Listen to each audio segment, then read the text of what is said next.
Our whole theme tonight is Instafam, and we talk about portraits or snapshots of a healthy marriage. So we want to see what healthy marriages look like. I think it's so important in the body of Christ that our marriages operate in health. Amen? And it's important.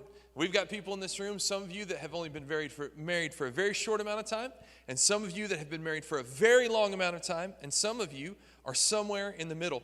And regardless of where you are on the spectrum of the length of time that you have been married, the important thing is not how many years you've been married for, but is your marriage functioning in health? God wants you to be healthy, and He wants your marriage to be healthy. And so the first principle that we're going to talk about tonight is that the portrait of a healthy marriage is a marriage that communicates well. And I titled this message, Turn Signals. Some of the guys will get into this, but when I was 16 years old, my grandfather gave me my first vehicle. It was a 1955 Chevy truck. It was awesome. Still have it to this day at my mom's house. It's parked in the garage being taken care of, and at some point in time, when I retire, hopefully in like 6 months or so, we're going to get that thing out of storage and we're going to completely restore, because it's the voltage system is wrong, the radiator needs replacing. It's one time threw a fan on the fan. It threw one of the blades straight through the hood of the truck. But it was awesome to be in high school and to drive a 1955 Chevy pickup truck to school every day. The transmission was 3 on the tree. Some of you have no idea what that is. Some of you know exactly how to do that. It had a floorboard starter. So all my friends wanted to drive my truck, and I would tell them, if you can start it, you can drive it. And they would put the key in, and they would turn and crank, and they couldn't figure out what they were doing wrong. And I would jump in, and I would stomp on that starter on the floorboard, and it would pop right up. It had the 5 pocket windows, is what it was called. Pocket windows is the 5-window package that was on that. 1955, Chevy came out with 2 trucks. They came out with the first series, which was mine, and then the second series where the truck kind of squared off at the front. It had a 255 air conditioner. Have you ever had a 255 air conditioner in your vehicle? It's 2 windows down, 55 miles an hour. It's that air conditioner. It still works good in 2021, a 255 air conditioner, except now it's like a 275 air conditioner to get that air going in. The one thing that it didn't have, turn signals. It didn't have turn signals. So while I'm managing to engage the clutch, keep my foot on either the gas or the brake, keep one hand on the steering wheel, the other hand trying to navigate into what gear, I also had to figure out how to signal what direction I was going. And oftentimes I would either get too preoccupied with maneuvering the vehicle, or I would do this when I meant to do that, or I'd do that when I meant to do this. And, didn't have power steering, so you're cranking that wheel. It takes a lot more turns to turn that truck than it does today. I think all marriages have turn signals. Turn signals are a way of communicating. Now, I want to take you to a passage in the Bible, and you can stay seated for this for tonight. I'll have you stand at the next session. Matthew chapter 19, verses 4, 5, and 6. It should be in your notes there. Have you not read that He who created them from the beginning made them male and female? And He said, therefore, a man shall leave his father and mother and hold fast to his wife, and the two shall become one flesh. So they are no longer 2, but they are one flesh. And what therefore God has joined together, let not man separate. If you highlight or underline or have a Bible that you can do that too, man, I would highlight and underline that there. Let not man separate. There will always be something that will try to separate your marriage. There will always be something that will try to separate you from your spouse. And let me just tell you why. Because Satan hates your marriage. And I know that's an uncomfortable truth, and that's something that we don't talk about a lot, but it is the truth. He wants nothing more than to destroy your marriage, to destroy your family, to break down your home, because the trickle-down effect of destroyed families are destroyed churches. Now, nothing can destroy the church. I'm not saying that. The church isn't going anywhere. It's only going forward. But he wants there to be reciprocal effects that linger into every part of your life. And Satan knows that if he can attack your marriage, if he can bring division between you and your spouse, then he's going to have a stranglehold on your family for quite some time. So don't be surprised when you see him working overtime to separate you. Don't be caught off guard when all of a sudden fights and disagreements and conflict emerges in your marriage. Satan has come, the Bible tells us, to steal, to kill, and to destroy. But Jesus responded very clearly, I've come that they might have life, but not just life. Life more, what's it say? Abundantly. A better life than they could have had apart from me. And one of those things that always tries to separate marriages, communication. Communication. It's one of those things that if we could just get right, we could fix so many things in our marriages. In fact, 86% of marriages that failed listed deficient communication as the number one reason why their marriage failed. Now, that's counterintuitive. We always think if a marriage is going to fail, it's going to fail because of irreconcilable differences, because of financial trouble, because of an extramarital affair that took place, because of some other circumstance. But all the things, all the problems, all the difficulties that we often see occurring in marriages oftentimes come back to deficient communication. And much like Pastor taught just a few weeks ago, his sermon on the elephant in the room, and he was teaching about love and marriage. All marriages have blinkers or turn signals that flash an alert giving change that something is happening. There's something different from the normal that's about to occur. But oftentimes we miss the turn signals. Now, this is Oklahoma, and some of you weren't required to use turn signals when you took your driver's test, but you should still use them all the time. And I've even fallen into the trap where I just make the turn without the turn signal. Don't raise your hand. Especially if you're a teenage driver. Don't raise your hand. But just like our vehicles have turn signals that communicate to us, our marriages come equipped with turn signals. And some of the turn signals are to indicate that there are big issues taking place in our marriages, like financial issues where there's debt hanging over our head, or we have out-of-control spending habits that we can't resolve. Some of the issues are the distribution of chores. Who's going to do this, and who's going to take care of that, and how come the load always ends up on me? Some of the issues have to deal with in-laws. I'm just going to move on. Some of the issues have to deal with how do we discipline our children? Do we spank or do we time out? Always spank.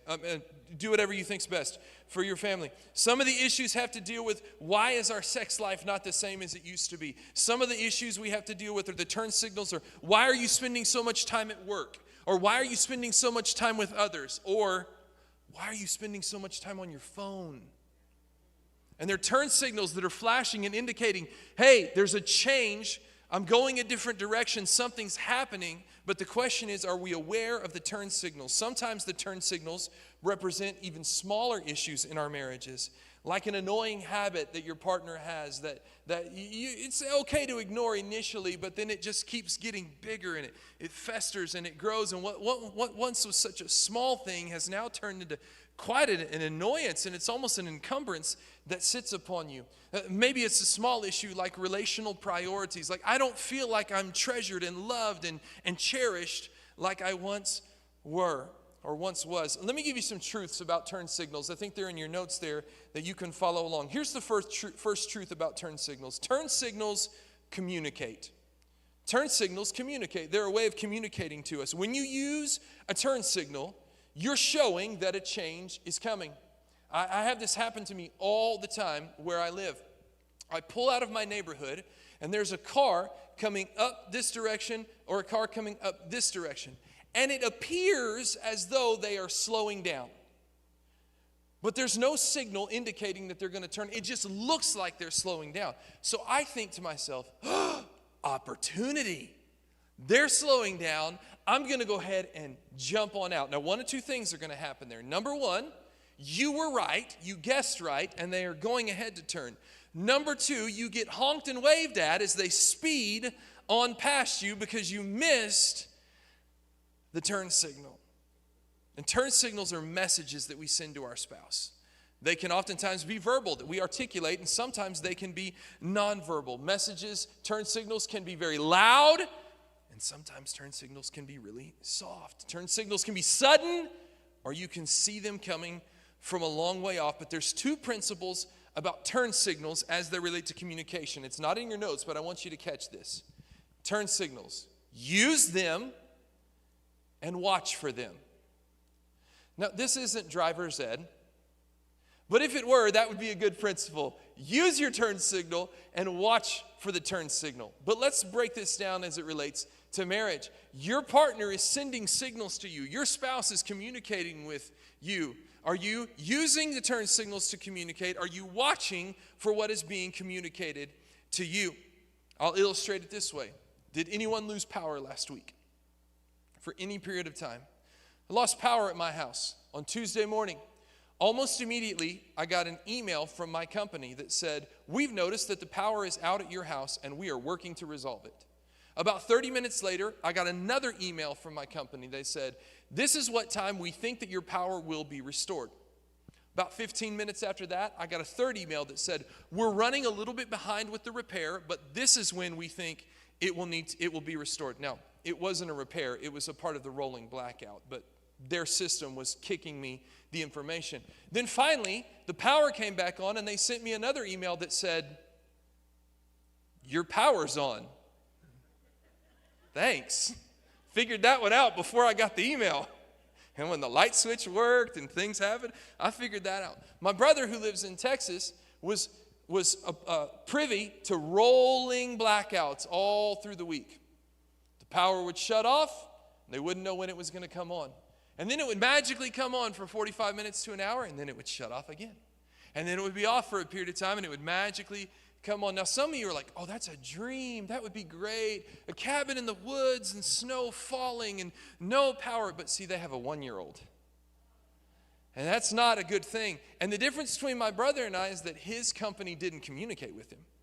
If they would have just said, hey, power's going to be out for a little bit. Hey, we're working to restore it. Hey, we recognize that there's a problem taking place, and we're going to make sure that it's made right. But there wasn't communication. And in marriage, it is so vital that we learn how to communicate well. So I want to teach you how to use turn signals tonight.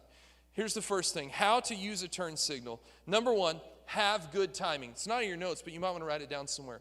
Have good timing.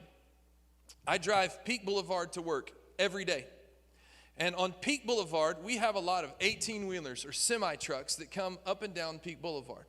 And if I'm driving and there is a semi-truck behind me, I turn my blinker for Gulick Street on at York Street.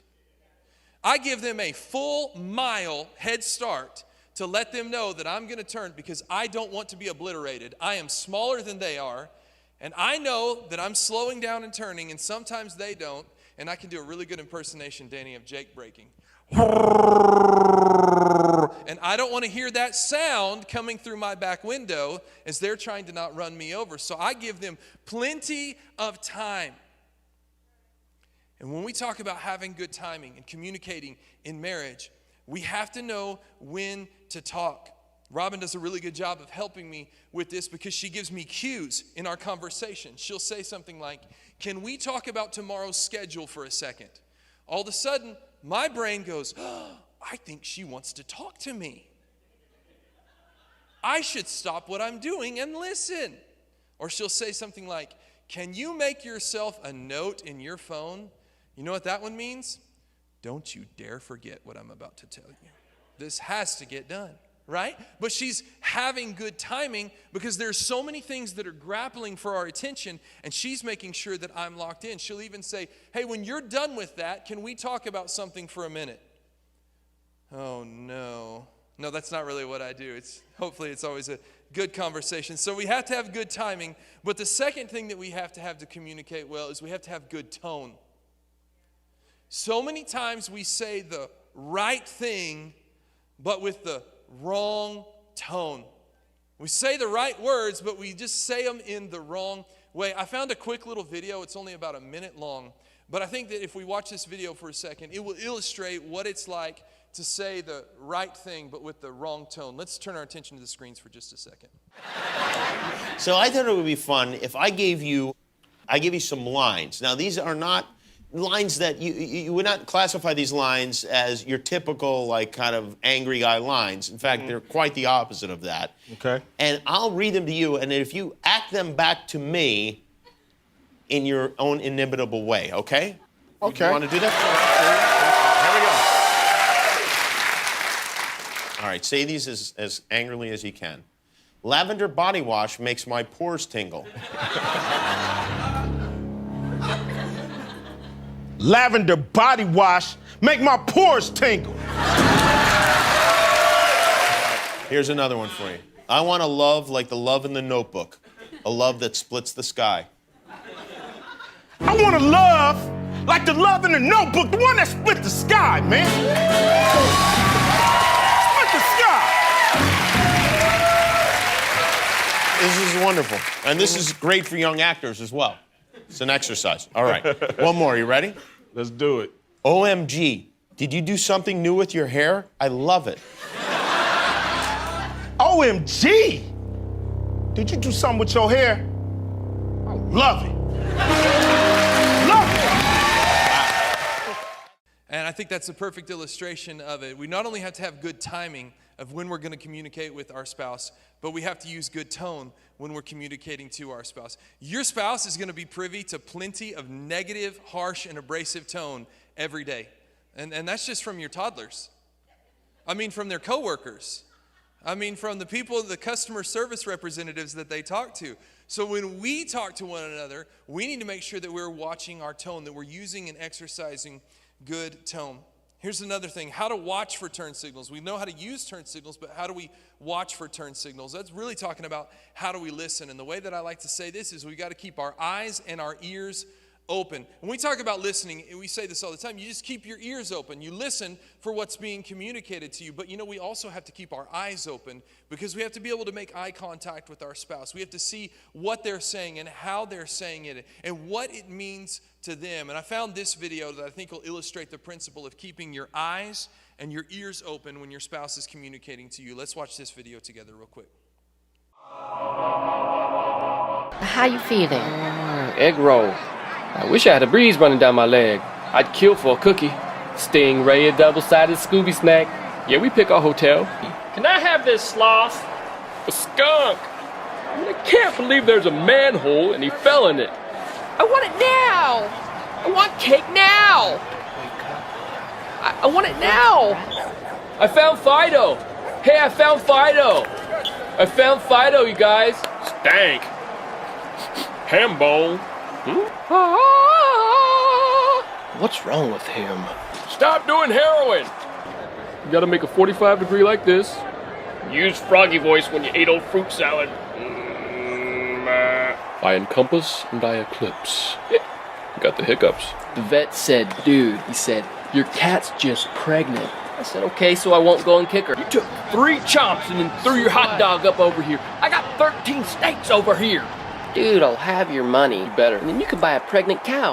Look, I brought you a potion and it's gonna work great because it'll make you run. And you brought your potion, right?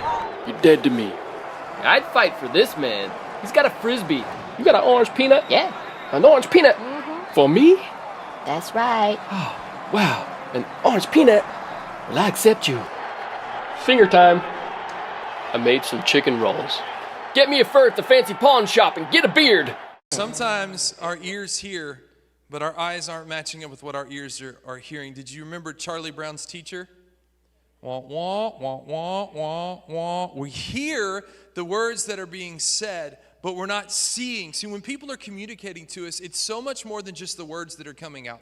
It's the posture of their body. Have you ever had somebody talk to you like this? That's not my favorite posture. Have you ever talked to her like this? Have you ever had them talk to you like this? So we've got to not only listen with our ears, we have to listen with our eyes because we're picking up on those nonverbal messages that are being sent by our spouses. Here's another way that we can watch for turn signals. We can keep ourselves out of the equation. It's so easy to hear what's being said and to only think of ourselves in the conversation, but conversations are designed to be two-sided, where someone's speaking to me and I'm listening to them. And so I've got to keep myself out of the equation and try to figure out what are they saying, what are they feeling, and how is this affecting them. But the big one in watching for turn signals is this: don't assume that you know where they are going. Because I've seen people drive around with their blinker on that have no intention of turning. And I've been the guy that's driven around with this blinker on with no intention. I one time met a guy that hooked up a buzzer to his blinker so that if it got left on for longer than 15 seconds, his car would start going, and he would remember, oh, my blinker, and he would turn the blinker on. When you assume that you know where someone's going when that blinker's on, what's going to happen? Could be a real bad wreck. Could be a real bad wreck. It's the same way with communication. We oftentimes jump to conclusions. We listen with the intent to respond instead of the intent to hear. So complete this phrase for me. Peanut butter and?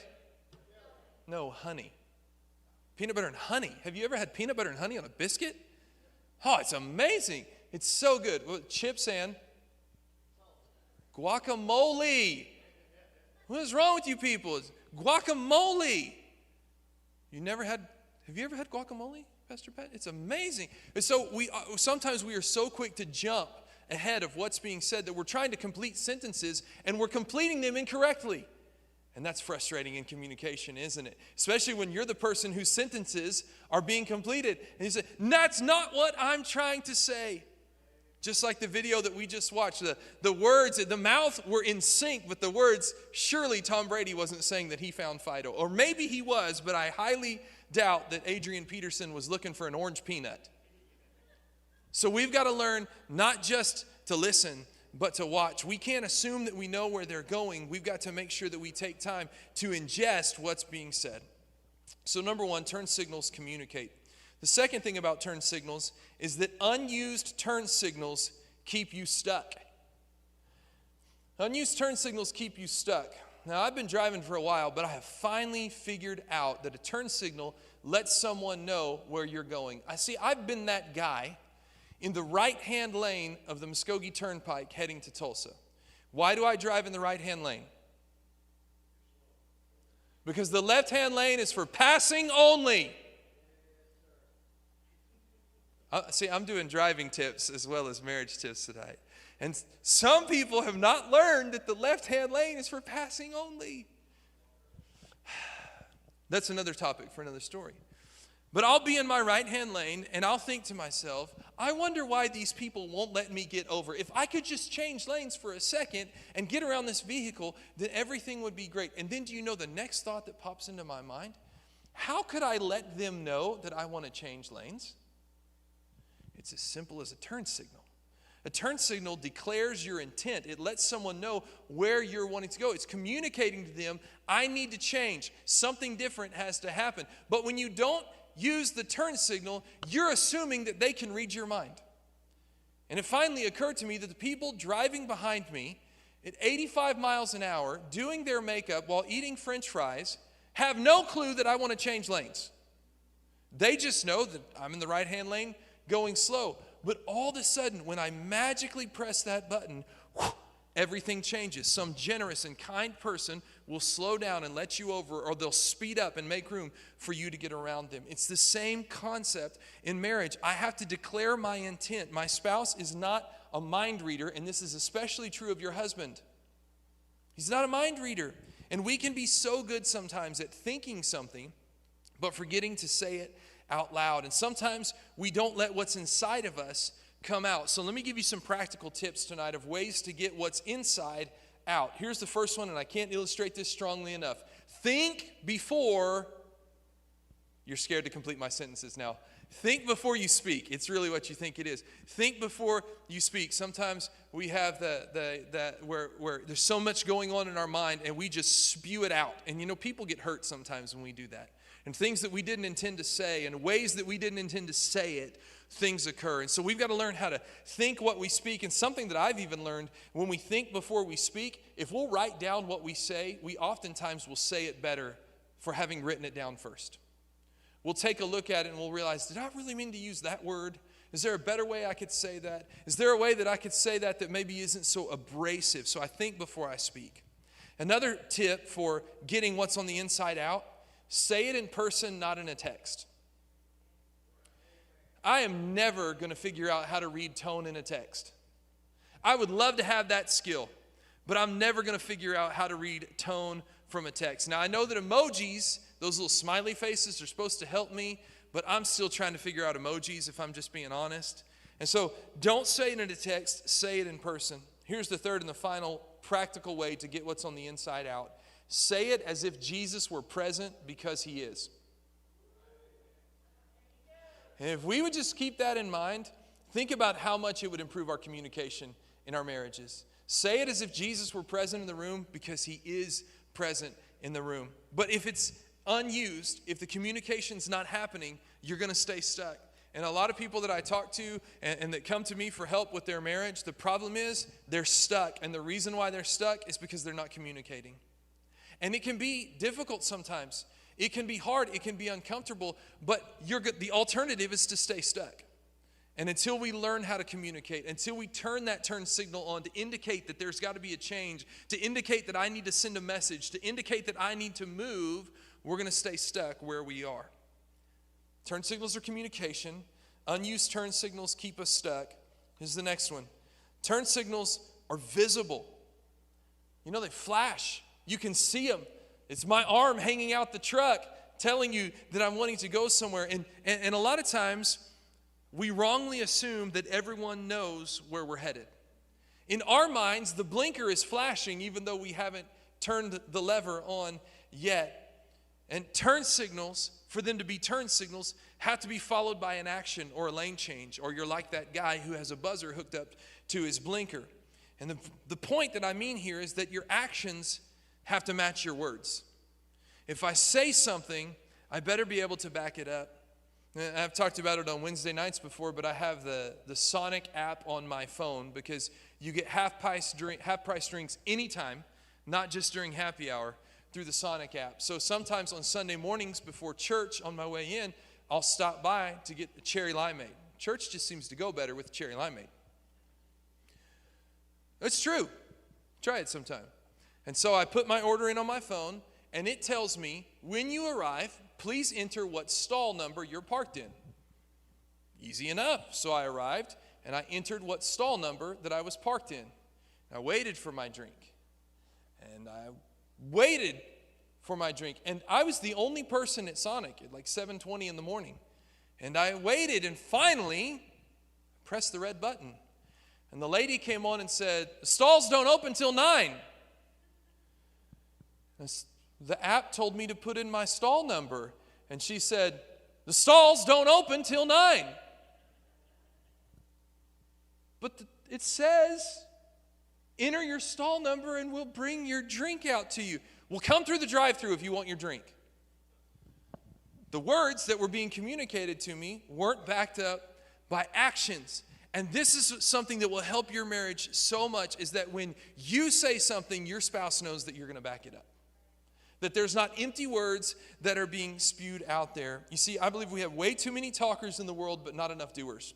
And your words carry more weight when they are consistently backed by your actions. I'm going to say that again. I think it's in your notes. Your words carry more weight than when they are consistently backed by your actions.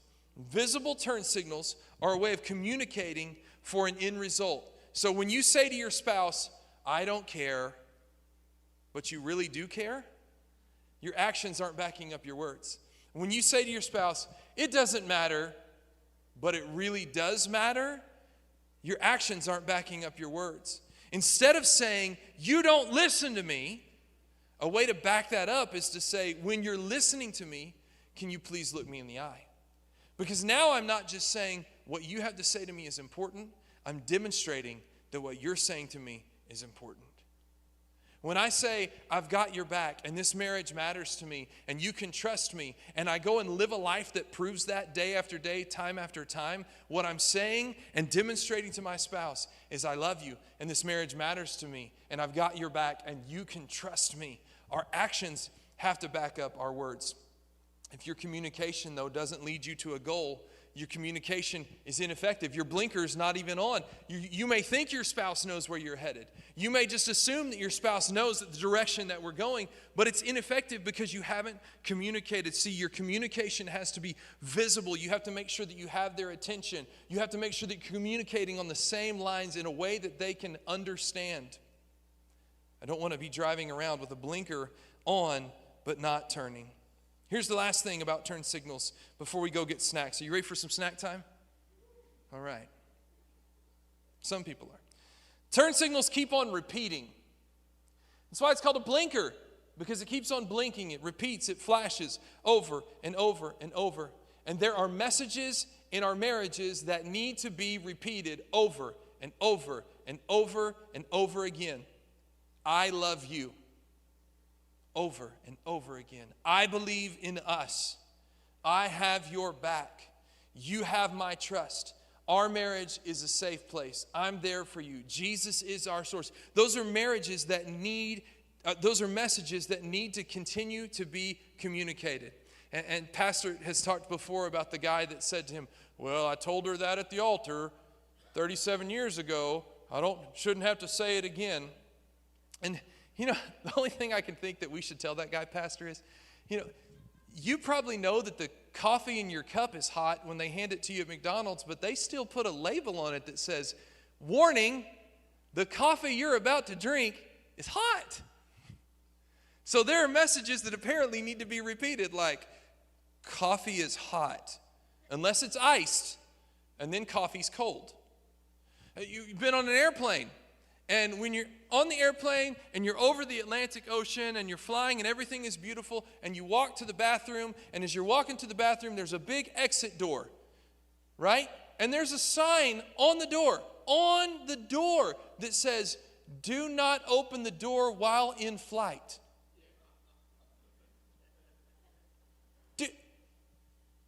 Do we really need a sign for that? Are there people that don't know that? And if they are, can they be on a different flight than me?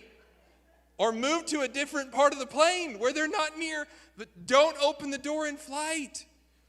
There are messages that have to be repeated over and over and over. And I think there are some things that are so important that we need to keep saying to our spouse and keep saying to our spouse and we need to be like that blinker that gets left on the highway, that they get tired and they finally say, would you turn that thing off? And you say, no, because this message is important. This message matters. What I'm telling you matters. In our life, we're constantly being communicated to. We're always receiving communication. Our cell phones are communicating messages to us. The temperature in the room is telling us if we're hot or we're cold. The outfit that someone wears is communicating a message to us. Am I happy or sad? As I grow older, am I changing? The way the song hears to me, or the song sounds to me, if the sun's shining or if it's cloudy, we are constantly receiving communication. So as a spouse, as a husband or a wife, let's make sure that our communication is the one that keeps coming back and that keeps getting through, that keeps being heard over and over and over again. And here's why. Because positive messages need to be reinforced. The world is going to keep hammering us with the negative messages. The world's going to keep communicating us with the bad and the ugly and the no good and the frustrating. We need to keep communicating the positive messages. The world's going to tell you it's all about you. It's all about your needs. It's all about your happiness. It's all about what you want. It's all about what this marriage can do for you. But your turn signal, your communication says, it's not all about me, it's all about us. You remember the verse that we started with? What God has joined together, let no one separate. That message needs to be communicated. We're not going to use the D word in our marriage. It's not even going to be an option. I was so touched by what Pastor shared about Mike Plunkett at the funeral when he said, you being the nurse to his wife, and he said, the day I took my vows, that's what I signed up for. That message needs to keep being communicated, that I'm going to be here for you, I'm going to walk with you, we're going to be together, nothing is going to separate us apart. What God has brought together, let no one separate, and we're going to make sure that we communicate well so that we can't be separated. You know, when there's good communication, it's really hard to separate. When it's just clear, good communication. Now, we're going to go to snack time in just a second. But at the bottom of your notes there, I've got 2 questions, and I want you to spend like the next 3 or 4 minutes talking about your spouse with these questions. Here they are. We communicate best when our communication will be better if. I want you to think about that for just a second, and then I want you to answer those 2 questions for your spouse. It's 5:49 right now. In about 3 minutes, I'll give you some time to do that. I'm going to pray over us, and then we'll go back and get some snacks. So go ahead, if you will. Talk with your spouse right now. Look over those questions and answer those real quick. We communicate best when And our communication will be better if.